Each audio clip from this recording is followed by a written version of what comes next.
Hello, thank you for being here today. We're looking forward to this press conference. Appreciate all of you being here. I'm honored to introduce to the stage Deputy Secretary Jim O'Neill.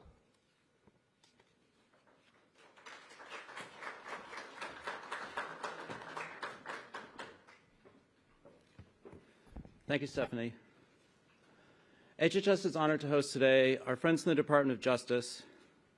We look forward to collaborating with you over the next 4 years to make America healthy again.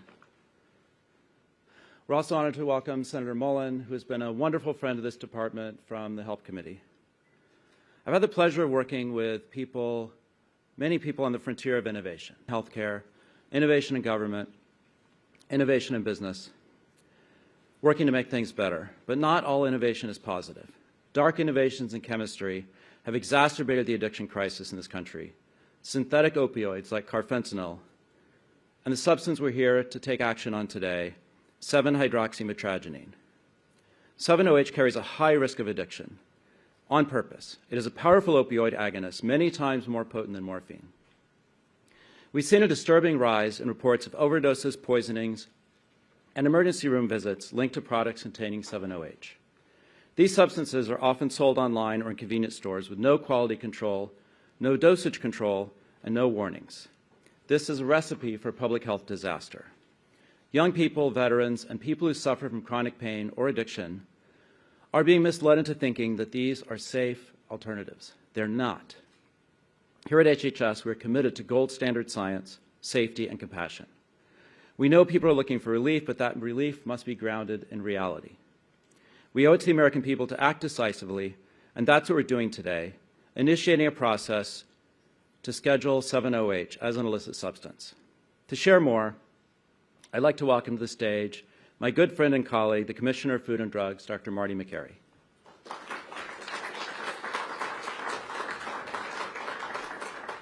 Thank you, Deputy Secretary O'Neill. It's great to be here.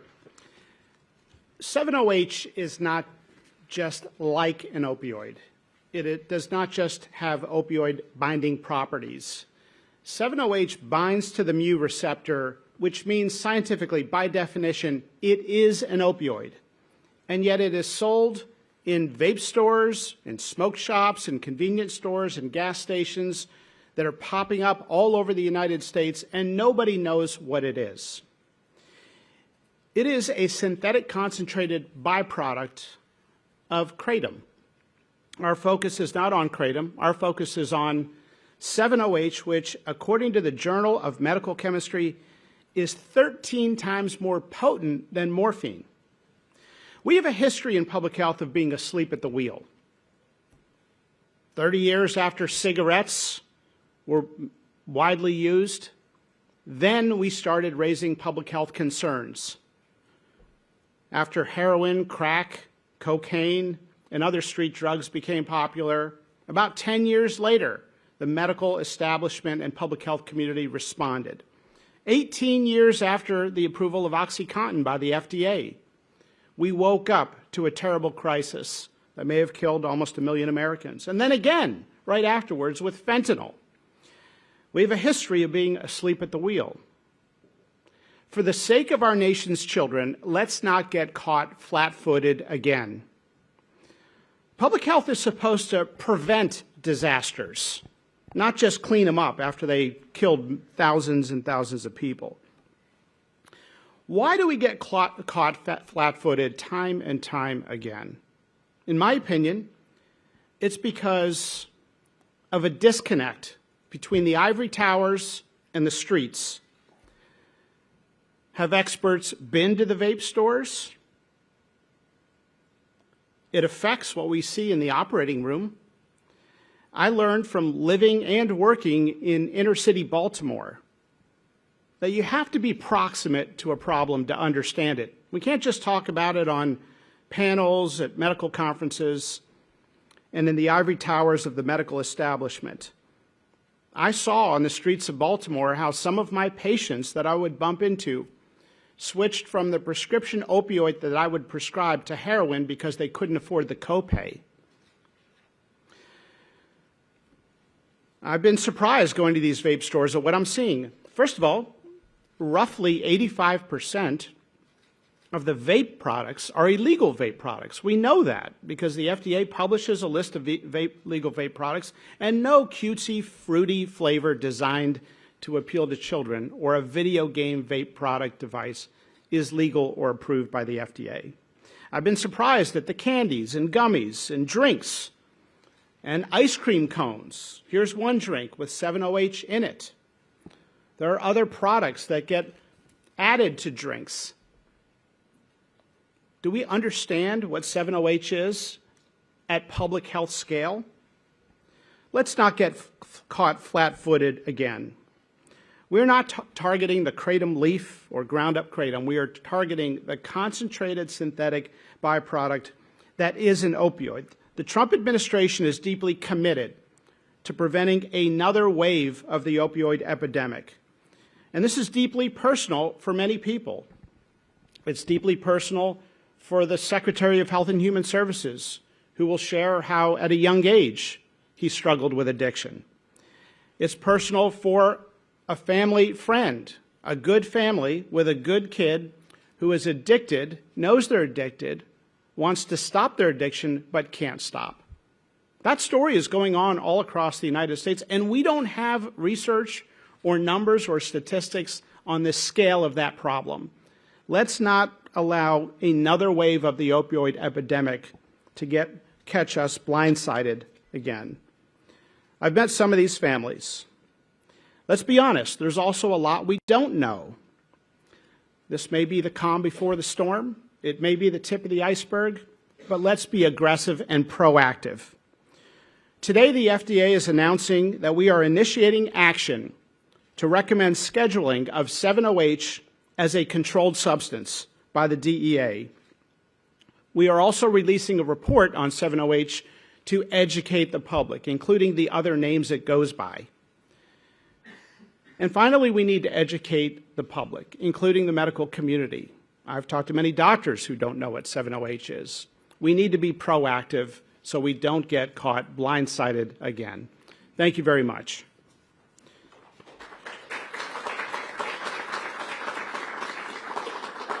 Now I'd like to introduce DEA Assistant Administrator Tom Pervoznik. Tom, if you could come up here. He leads the Diversion Control Program Office, and he's worked with HHS to uncover billions in healthcare fraud. Thank you, Tom.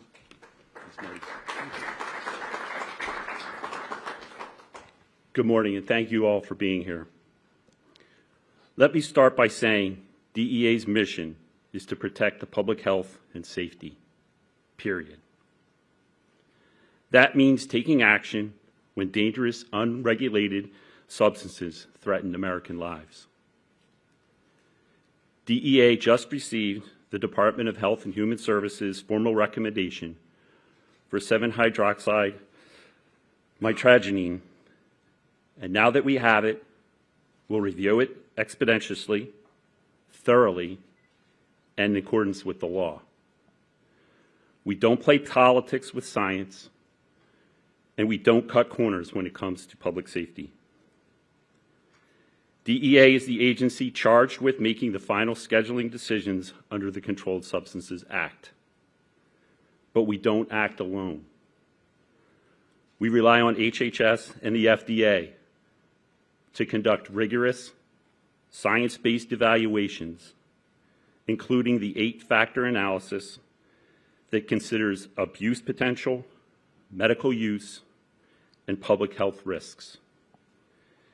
DEA will now begin the legal rulemaking process, which includes an opportunity for the public to comment before any final scheduling decision is made. That means full transparency, and all voices will be heard. DEA will do what we've always done: follow science, follow the law, and do what's right to keep our communities safe. Thank you.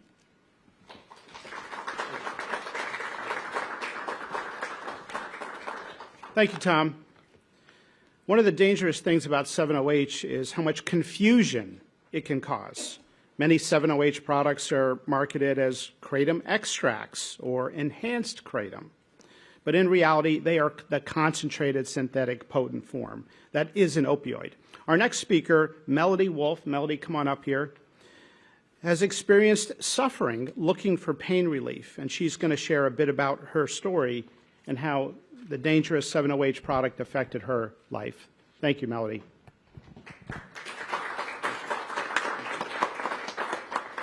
So very good to be here today. My name is Melody Wolf, and I'm from Kalamazoo, Michigan. I have 3 grown children, and I'm going to be celebrating my 39th wedding anniversary on July 31st. So I'm very happy to get to do this and have my family see me doing this today. I'm also a 20-year chronic pain patient. I spent 8 of those years in bed. Our home was a pretty dismal place. My kids had fans on in their rooms at night because they needed to sleep and they couldn't hear me crying in the downstairs. They were able to go to very few activities because I was bedridden. And they had no parent to take them. My husband was working, and so we missed out on a lot of activities that they should have been at. And to be quite truthful, my marriage was headed for a divorce. But remember, I'm celebrating my 39th wedding anniversary soon. I saw many doctors at the Cleveland Clinic, the University of Michigan Rheumatology, and so many specialists. I was taking up to 11 medications at one time from one doctor, and one of them being the highest patch count for fentanyl. It didn't really help my pain. It made it easier to take because it made me sleep a lot, it made me groggy, but you know what? It also made me mean. And like I said, our house was a dismal place, and I'm just so thankful that I found a botanical called kratom. And right away, my life improved. I was out of bed, I was doing activities with my kids, and I lost a lot of weight too. Being in bed for 8 years, it affects your health very negatively. So I got my life back. I've taken tent camping trips to both eclipses, and things just turned around for my family. And in 2022, during COVID time, my daughter and son-in-law lost their child care. I got a call. Mom, would you like to come move in with us for the year? I said yes immediately.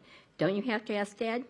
No. So it was very thrilling for me to get to spend the entire year with my granddaughter. And it was kratom only, the powdered leaf, that saved my life. And now I'm seeing something very dangerous happen. 7-OH is being sold over the counter, and it is not the plant. It's a concentrated substance that is very dangerous to consumers. 7-OH is not what helped me get out of bed and get a quality of life again that I enjoy. I check out my smoke shops to make sure that they're selling products appropriately, that there's labeling on them, that they have a no minors, and that kratom is behind the counter locked up. I did that on Sunday. I said, where are your kratom products? He said, oh, here they are. He handed me a 7-OH product. And I said, that's not kratom. And he was very confused. He said, it's not. I thought it was. I said, no, it's not. I briefly explained it to him. And then when I told him that I do not take 7-OH, I never would, he said, well, I'm very glad to hear that, because many of my customers tell them that it takes them back to their heroin days. And there is the big danger. So this is what's happening. 7-OH is pulling people away from the opioid use that they've been trying to get away from. 7-OH needs to be off of the shelves. Thank you. Thank you, Melody. Now we're going to hear from Senator Markwayne Mullin from Oklahoma, and he has been a champion in Congress on addressing the opioid epidemic. And so, Senator Mullin, great to have you here, and thanks for speaking. Thank you. Great. Thank you, sir. Appreciate it. You know, we all get involved in issues for purposes of either passion or personal experiences. And with the opioid crisis or the drug epidemic we've had throughout the country, it's affected almost all of us, either directly or indirectly. For us, my wife and I, it's affected us directly. You know, unfortunately, we have family members that we love and we want to take care of. And if you've ever dealt with a family member that is struggling with drug use and you're the caregiver of that individual, they go missing for days. And you're worried about your phone ringing. You're afraid to be away from your phone. The phone rings at 2 o'clock in the morning, you pick it up because you're afraid to hear what you're worried about 24/7 is they found him dead. And typically it's, hey, I got arrested, I got in a fight, I'm in trouble, got stabbed, can you come get me? And the list goes on. And I could give you horror stories of all the phone calls that my wife and I received over the last 20 years. And then when someone goes and they go to rehab and you get out, and because, my Lord, we've been to every rehab center you can imagine, and I'm sure some of you guys have experienced the same thing. And they're clean, they're doing better, and they find out they can go to a gas station or a vape shop or a skate shop or a bike shop, and they can find something that's legal for them to take that gives them the same high, and they can still pass drug tests even though they're on probation. And yet it's a road to the same addiction. And you see the pattern, you see it in their face, you see it in their eyes, you see it in their words, you see it in their behavior. And you're going, oh my gosh, here we go again. And you go get them drug tests and they're passing. You're going, what is going on? How can they pass this? What are you doing? I'm not doing anything. I'm not doing anything illegal. But you can read it because you've been with that loved one so long. You see it. And you're helpless. And once again, you know where the road is headed. And then honestly, those of our family members that we've struggled with addiction, when they actually get put in prison, it's probably the first night you actually sleep well. Because you know where they're at. You know you're not going to get that phone call. You don't like it, but you can breathe for the first time. And in our case, a person gets out after years in prison, and they find it in a drugstore again. And these individuals that are selling it know what they're doing. They know the individuals they're targeting. They know the loophole and selling it as a dietary substance. Well, they probably do lose weight, but not for the purpose that we would like them to. And now that industry has grown from nothing to over a $9 billion industry. More than even opioids that are selling on the street, which is at $5 billion a day. Because they justify it. It's legal. But it's an addiction that's ruining lives. It's an addiction that's truly killing people because it leads them down a road that sometimes they'll never recover from. And we've known this.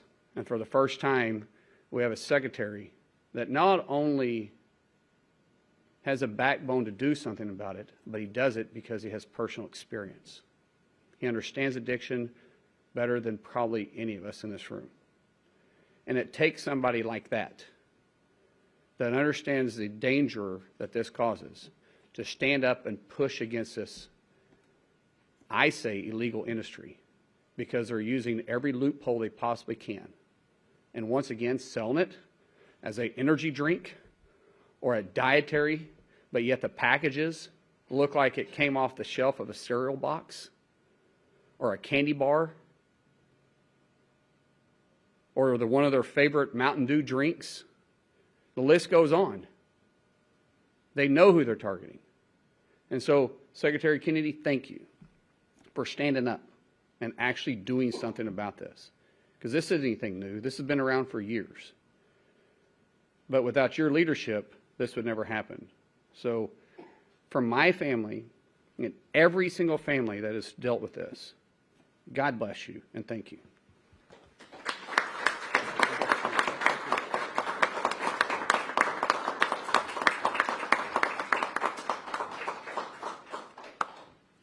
Thank you very much. Thank you for those kind words. I'm Mark Lane.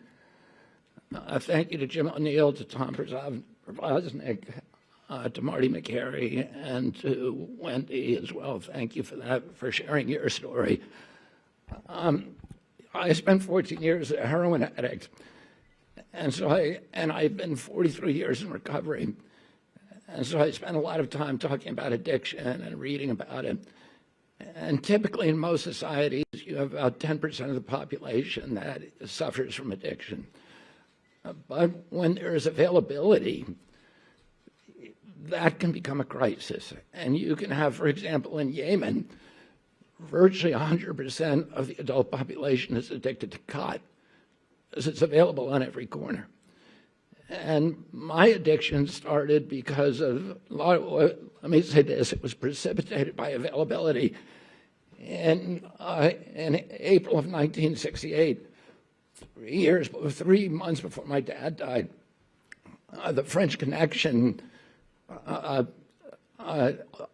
biggest heroin bust in history, heroin recovery, happened all together. They got out of one automobile 200 pounds of heroin, of pure heroin, and they ended up getting, I think, about 1,600 pounds over time.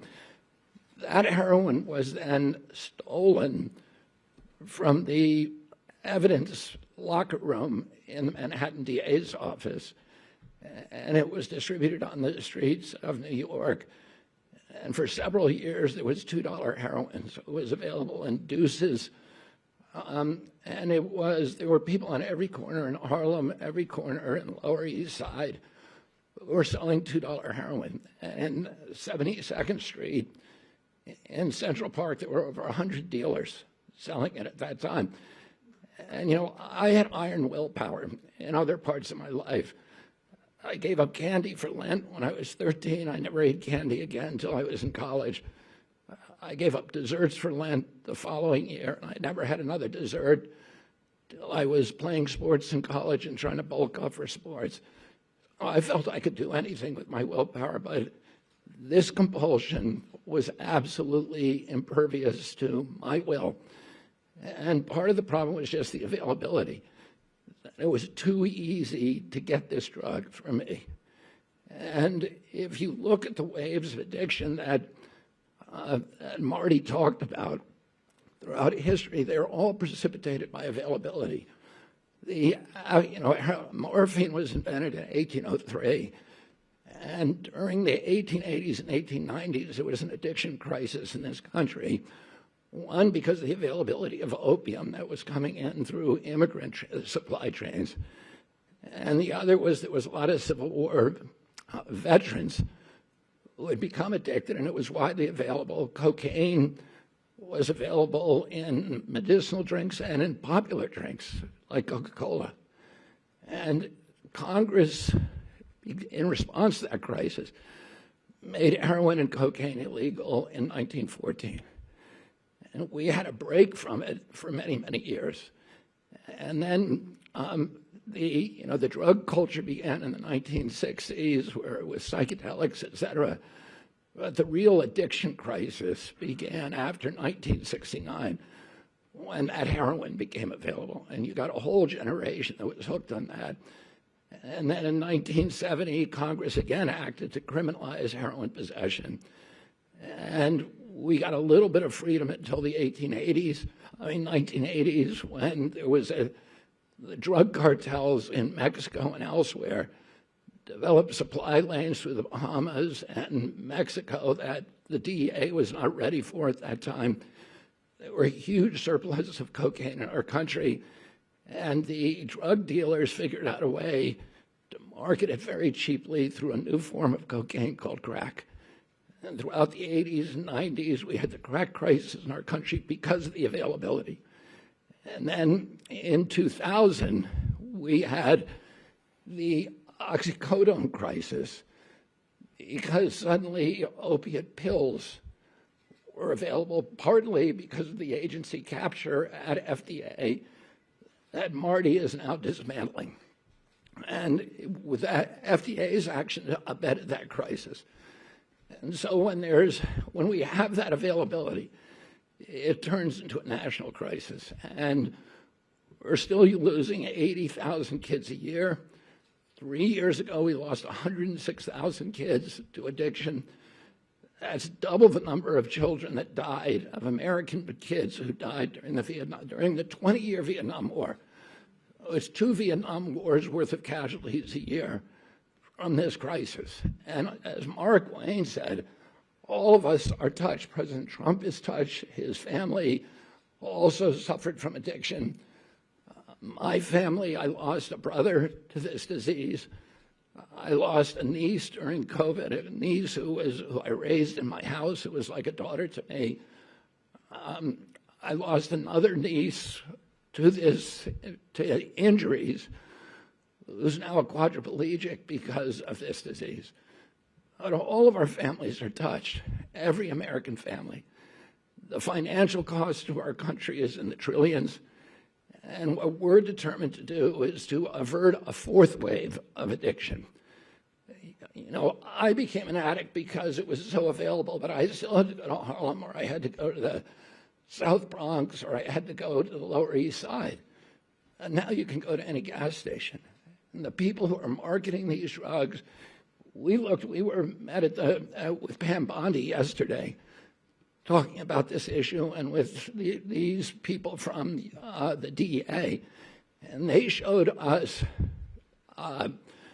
maps of the places where the vape shops and the smoke shops where this stuff is being sold. And they're around military reservations in our country. And there's, you know, the DEA has done measurements of urine in our troops, and they're skyrocket. The more it's directly correlated to the number of vape shops in their area. They're putting them around schools. They're putting them in our poorest neighborhoods. And now they're putting them in every gas station. And they're marketed for children. They're gummy bears. They're bright colors. They're candy flavored. This is really a sinister, sinister industry. As Marty pointed out, our agencies have been asleep at the wheel for all of these other crises. And now we're going to wake up, and we're going to stop this before it starts. So I want to thank all of these ladies and gentlemen for their commitment to making sure that this does not happen again in our country and averting the 4th wave of addiction. Thank you very much.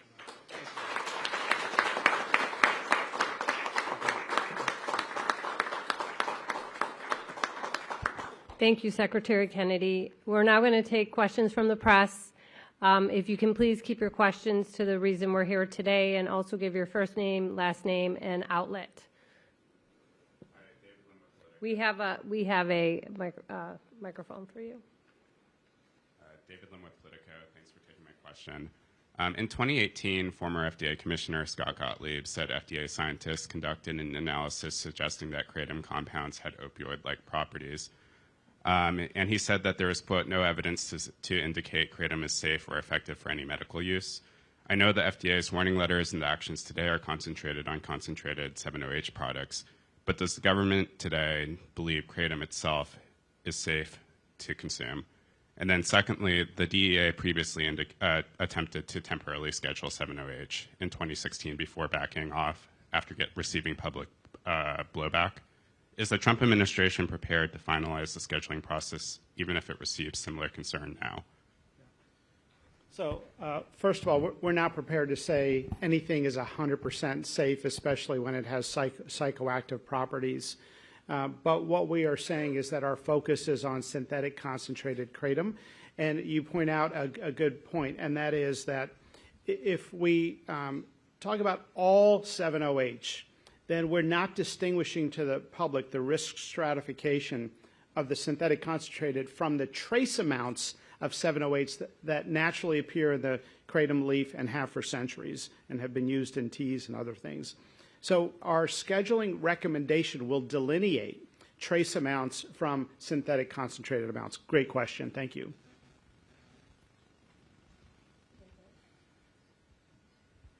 Hi, Lizzie Lawrence, reporter with STAT.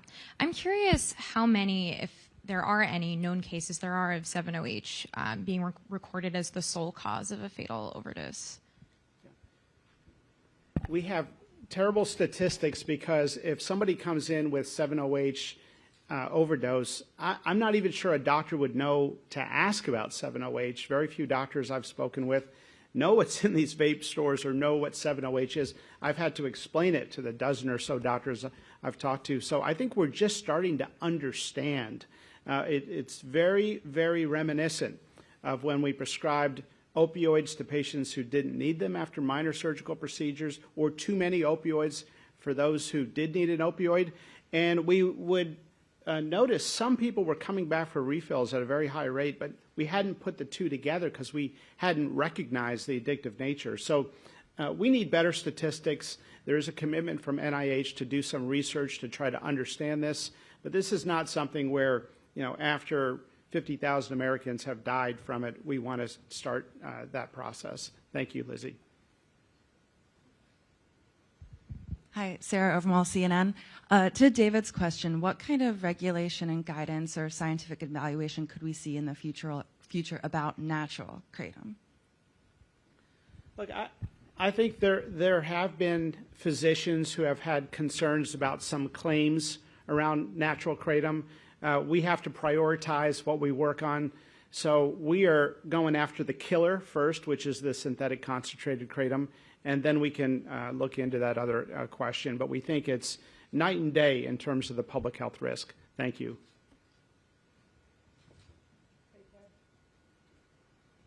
Hey, thank you. I'm Scott with CBS. You mentioned the doctors need to become more familiar with the danger here, and you've issued a letter, I think, today to doctors. But what, in fact, changes today?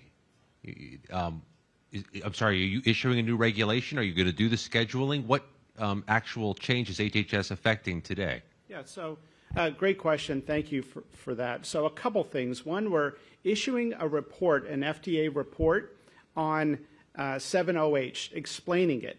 We are putting that out there. We are, and we'd love for you to let Americans know about that report so they can learn. It has both a deep science component and a section for lay people so they can understand the issue. We think every school board should be talking about this. We are, number two, issuing a letter today to the DEA to recommend scheduling above a concentration threshold as a controlled substance. Number three, we are sending a Dear Doctor letter to every physician in the United States warning them about this. And we're going to continue to try to educate the public. So a couple very definitive actions today. And of course, we announced a couple weeks ago that we have let distributors to the retail stores know that we have serious safety concerns and specified those concerns. Yeah.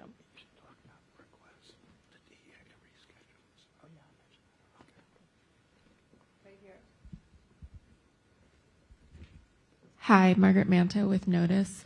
You said that you're thinking about this in terms of concentration, where it's like trace amounts of 7-OH and kratom versus, the much more concentrated product. Is this a framework that you think the FDA could use for other dietary supplements? I think it's a good idea. Thank you for suggesting it. We do something called an 8-factor analysis. So our scientific team and the scientific team at the DEA independently try to evaluate, is there a threshold? And they look at animal studies and a whole bunch of other criteria to look at dependence and addictive thresholds. So we have a threshold that is calculated in 2 different mathematical ways to try to distinguish what we're talking about with concentrated kratom from the trace amounts that appear in the kratom leaf. Thank you.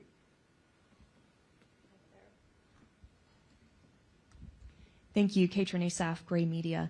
I know you said this process is just beginning, but of course that takes time. So in the meantime, can you tell us how quickly can we see these products removed from shelves or at least made harder to obtain? And then what message do you want to give to Americans who are seeing this and saying, oh, I thought it was totally safe, and maybe still today can actually go and get it? So effective immediately, the letters are out to the distributors, and we've actually gotten some positive feedback from some of those distributors. So we're sounding the alarm with the distributors of the synthetic concentrated kratom. We also want to create a national conversation where parents talk to their children.